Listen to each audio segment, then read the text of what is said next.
सिकंदर को ग्रेट सिकंदर नाम से संबोधित किया जाता है। लेकिन क्या आपको पता है, भारत के एक वीर राजा ने सिकंदर को कांटे की टक्कर दी थी। इस भारतीय राजा से युद्ध करने के बाद सिकंदर को यह समझ आ गया था कि दुनिया जीतना इतना आसान नहीं है। राजा पोरस पंजाब सिंध क्षेत्र के राजा थे।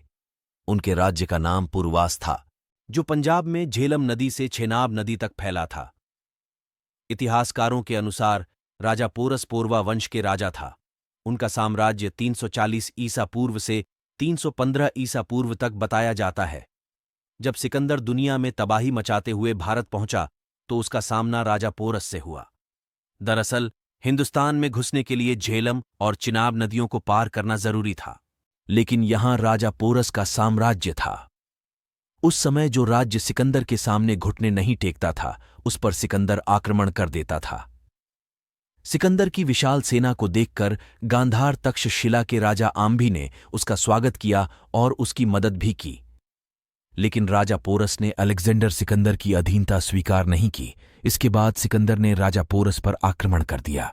इस युद्ध को बैटल ऑफ द हाइडास्पीस नाम से जाना जाता है।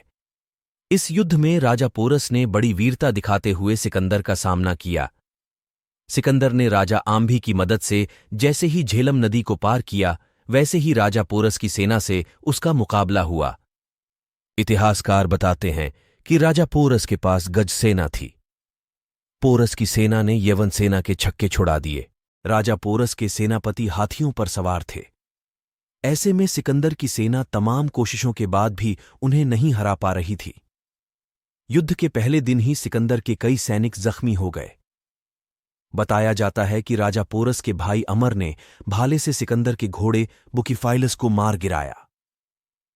सिकंदर ने पूरे जीवन में ऐसा दृश्य कभी नहीं देखा था। राजा पोरस चाहते तो पल भर में सिकंदर का खेल खत्म हो सकता था, लेकिन उन्होंने उसे क्षमा कर दिया। इसके बाद सिकंदर के अंगरक्षक उसे वहां से ले गए। भारत के इतिहासकारों ने भले ही कुछ भी लिखा हो, लेकिन यूनानी इतिहासकार प्लूटार्क ने कुछ और ही लिखा है। इस युद्ध के बारे में उन्होंने लिखा, इस युद्ध में यूनानी 8 घंटे तक लड़ते रहे, लेकिन इस बार किस्मत ने उनका साथ नहीं दिया।